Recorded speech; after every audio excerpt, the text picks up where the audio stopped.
Assalamualaikum warahmatullahi wabarakatuh, Bapak Ibu guru hebat. Perkenalkan, nama saya Vina Pristika Mayangsari dari SD Negeri Pecuk 1, Kecamatan Mijen, Kabupaten Demak, Provinsi Jawa Tengah. Kali ini saya akan memaparkan aksi nyata pada topik 3, Perencanaan Pembelajaran SD Paket A, tentang merumuskan pemahaman bermakna. Selamat menyaksikan. Nah, Bapak Ibu guru hebat, apa maksud pemahaman bermakna? Ya, pemahaman bermakna adalah informasi yang akan peserta didik peroleh setelah mengikuti proses pembelajaran. Lalu, bagaimanakah agar peserta didik memperoleh pembelajaran yang bermakna? Ada beberapa langkah yang perlu diperhatikan oleh guru agar pembelajaran itu bermakna bagi siswa saat merancang pembelajaran di kelas. Yang pertama, memilih tujuan belajar dari alur pembelajaran yang sudah dirancang.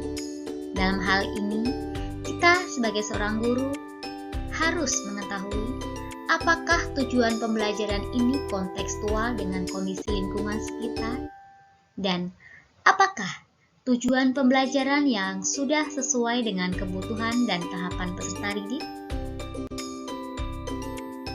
Yang kedua, kita perlu menganalisa situasi kelas. Sebagai seorang guru, kita harus tahu siapa saja peserta didiknya. Siapa saja guru yang terlibat di dalamnya, sumber daya apa yang tersedia untuk proses pembelajaran, bagaimana proses komunikasinya, dan bagaimana koordinasi dilakukan. Langkah selanjutnya, melakukan asesmen untuk mengetahui posisi peserta didik di awal siklus pembelajaran. Dalam hal ini, kita perlu menyamakan persepsi antar guru yang mengajar kelas dan materi yang sama. Jadi di sini kita sebagai seorang guru kelas juga perlu melakukan penyamaan persepsi dengan rekan-rekan sejawat kita. Yang kedua, merumuskan kriteria penilaian yang tepat. Dan yang ketiga, memberikan pemahaman kepada peserta didik tentang asesmen atau pengukuran ketercapaian kompetensi. Langkah selanjutnya, menentukan strategi dan metode untuk mencapai tujuan. Pendekatan yang berorientasi pada kompetensi tujuan memberikan stimulasi agar peserta didik terlihat aktif dalam mencapai tujuan pembelajaran. Memilih metode pengajaran dan konsep pedagogis yang akan digunakan juga perlu dalam hal menentukan strategi dan metode untuk mencapai tujuan tersebut. Dan langkah selanjutnya, memilih dan menetapkan bahan ajar. Dalam hal ini, kita perlu berdiskusi dengan guru yang levelnya sama terkait kompetensi apa yang perlu diasah agar tujuan pembelajaran tercapai. Di sini bermaksud agar guru-guru yang memang mengajarnya sama, di kelas yang sama, di level yang sama, dapat menyamakan persepsi untuk mencapai tujuan pembelajaran yang ingin dicapai. Dan yang kedua, berdiskusi dengan peserta didik terkait ide pokok materi dan hubungannya dengan situasi nyata.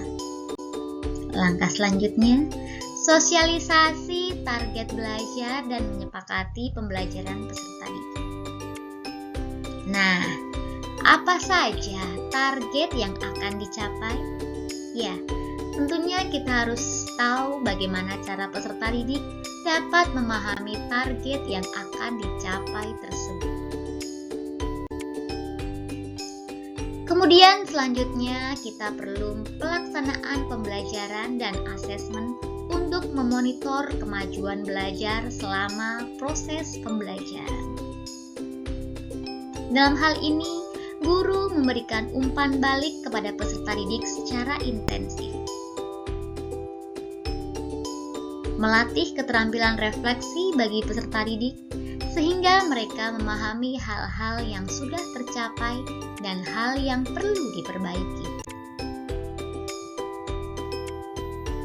Refleksi untuk menetapkan tujuan belajar berikutnya berdasarkan hasil ketercapaian kompetensi perlu juga dilakukan oleh seorang guru dalam pelaksanaan perencanaan pembelajaran. Guru melakukan proses evaluasi melalui kegiatan wawancara, umpan balik dari rekan kerja atau dalam bentuk pemberian kuesioner.